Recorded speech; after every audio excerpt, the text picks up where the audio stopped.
Hello everyone, आज हम लोग का टॉपिक है चेंजिंग डेसिमल इनटू फ्रैक्शन। जो दशमलव है उसको हम लोग कैसे भिन्न में लाएंगे।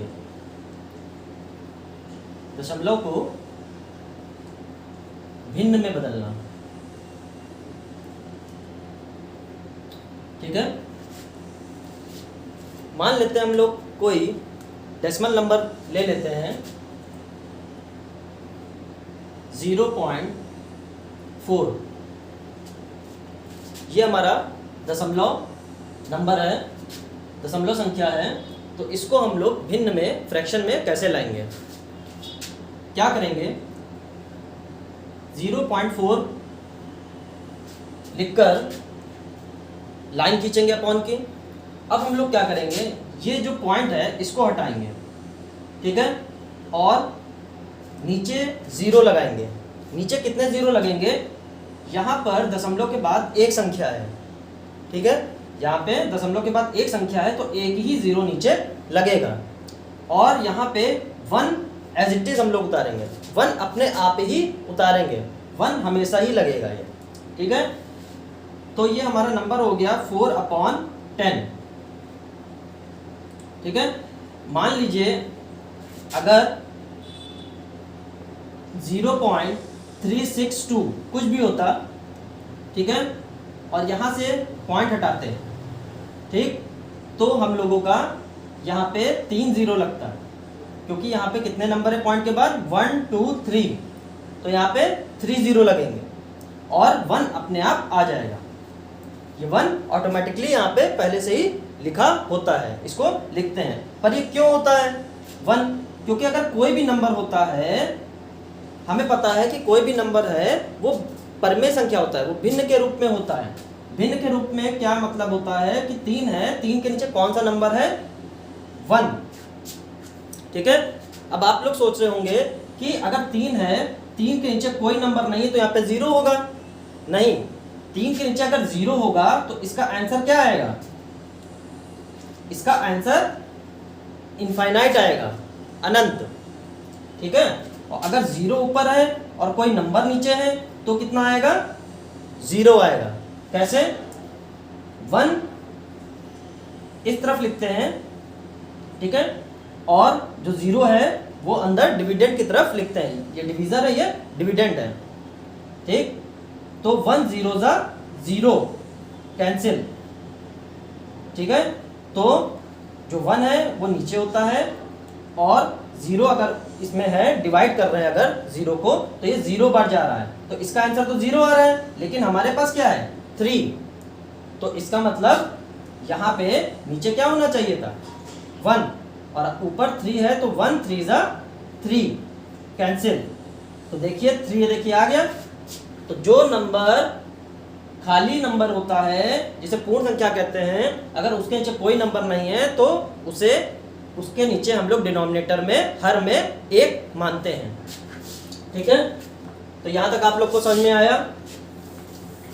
अब देखिए, जैसे कि हम लोग ने नंबर लिया था अभी 4/0.4 लिया था, 0.4, तो हमारा जो फ्रैक्शन है वो 4/10 आया था। अब यहीं पे ये आंसर नहीं आ जाता है, क्या करेंगे, इसको अगर रिड्यूस हो रहा है, अगर ये भाग हो रहा है तो इसको हम भाग करेंगे। 4 और 10, 4 और 10 किस नंबर से डिवाइड हो रहा है, ये 2 नंबर से डिवाइड हो रहा है। 2 2 ज़ा 4, 2 5 ज़ा 10, तो यहाँ पे आंसर आएगा 2/5। अब इसके आगे डिवाइड नहीं हो रहा है, तो ये हमारा आंसर आ जाएगा 2/5। अगर इसके आगे भी डिवाइड हो रहा होता तो हम लोग इसको आगे भी डिवाइड करते हैं।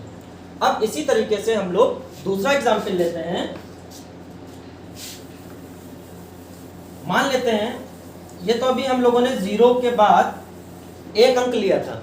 अब 0 के बाद हम लोग 2 अंक लेके देखें या 3 अंक लेके देखें और आगे कोई नंबर ले लेते हैं, जैसे 2 है, 2.35, ठीक।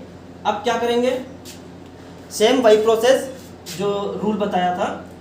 2.35 है, 2.35, ध्यान रखिएगा, कभी भी हम लोग 2.35 नहीं कहते हैं, ये गलत तरीका है। 2.35 कहते हैं, 2.35। तो यहाँ पे पॉइंट हट जाएगा तो नीचे कितना हो जाएगा, 2 पॉइंट के बाद 2 प्लेस हैं तो 2 जीरो लग जाएंगे। ठीक, अब यहां पर कितना आया, 235 अपॉन 100। ठीक है, 235 अपॉन 100। अब हम लोग क्या देख रहे हैं कि ये रिड्यूस हो रहा है, ये 5 की टेबल से कट रहा है। कैसे पता चला, क्योंकि 5 का नियम क्या होता है, 5 का क्या रूल होता है, कोई नंबर जिसका जो फर्स्ट डिजिट होता है, यूनिट डिजिट, वंस डिजिट, अगर वो 5 और 0 है तो वो नंबर 5 से डिवाइड हो जाएगा। तो हम लोग इसको 5 से कट करेंगे, 5 की टेबल लगाएंगे कि 23 के ऊपर ना जाए। 5 4 जा 20, कितना बचा 3, 5 7 जा 35, फिर नीचे वाला भी काटेंगे, 5 2 जा 10, 5 0 जा 0। अब 47 अपॉन 20 आया, और 47 अपॉन 20 किसी भी नंबर में, किसी भी टेबल में नहीं आता है। तो अब हमारा यहाँ पे आंसर हो गया 47 अपॉन 20। तो ये हमारा फ्रैक्शन में चेंज हो गया। अगर हम लोग 3 डिजिट का नंबर लें पॉइंट के बाद तो कोई परेशानी नहीं, ये भी बिल्कुल वैसा ही होगा। 1.004 ले लिया, ठीक है। अब क्या करेंगे, सेम वही प्रोसेस है। 1.004, यहाँ पे पॉइंट हटाएंगे तो कितना जीरो लगेगा, 1 2 3, तो 1 लगाकर 1 2 3, ठीक है। अब क्या करेंगे, ये आया 1004, 1004, और नीचे 1000, ठीक है। अब इसको हम लोग डिवाइड करेंगे। हमें दिख रहा है कि लास्ट में 4 है और लास्ट में 0 है, तो ये 2 से कट जाएगा। क्यों? क्योंकि 2 का ये नियम होता है कि अगर वंस डिजिट 2 की टेबल है, अगर इसका पहला डिजिट 2 की टेबल है तो वो कट जाएगा पूरी संख्या। तो अब हम लोग इसको काट के देखते हैं। 2 5 जा 10, पूरा नंबर यहाँ तक लेंगे, 2 5 जा 10। अब 0 तो जा नहीं रहा है, 2 से छोटा है, तो 0 का 0 एट इज इट उतार लेंगे। फिर यहाँ पे कितना आया 4, तो 2 2 जा 4, यहाँ पर 2 5 जा 10, और 2 0 आ गए, 2 0 0 2 0 0। अब फिर से ये कट रहा है नंबर 2 से, क्योंकि लास्ट में 2 की टेबल है और यहाँ पे लास्ट में 0 है। तो फिर से काट के देखते हैं, 2 2 जा 4, कितना बचा 1, क्योंकि 4 और 5 के बीच में कितने का डिफरेंस है, 1 का डिफरेंस है। तो 1 यहाँ पे लिखेंगे तो क्या दिख रहा है हमको, 10 दिख रहा है। तो 2 5 जा 10 हो गया, और 2 1 जा 2, यहाँ पर 2 2 जा 4, कितना बचा 1, 2 5 जा 10, और 2 0 जा 0, ठीक है।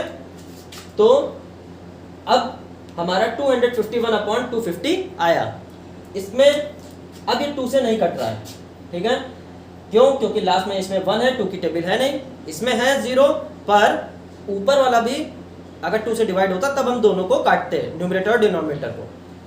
अब हम लोग क्या करेंगे, इसमें 3 का नियम लगा के देखते हैं। 3 का नियम क्या होता है, जो डिजिट है नंबर्स के उनको प्लस करके देखते हैं, और प्लस करने पर अगर वो नंबर 3 की टेबल में आ रहा है या 3 से कट रहा है तो ये पूरा नंबर 3 से कट जाएगा। जैसे क्या कह रहे हैं हम, जैसे 2 5 और 1 है, इनको प्लस करेंगे, कितना आया 5 6 7 और 1 8। क्या 8 3 की टेबल में आता है? नहीं आता है, तो ये पूरा नंबर 3 से नहीं कटेगा।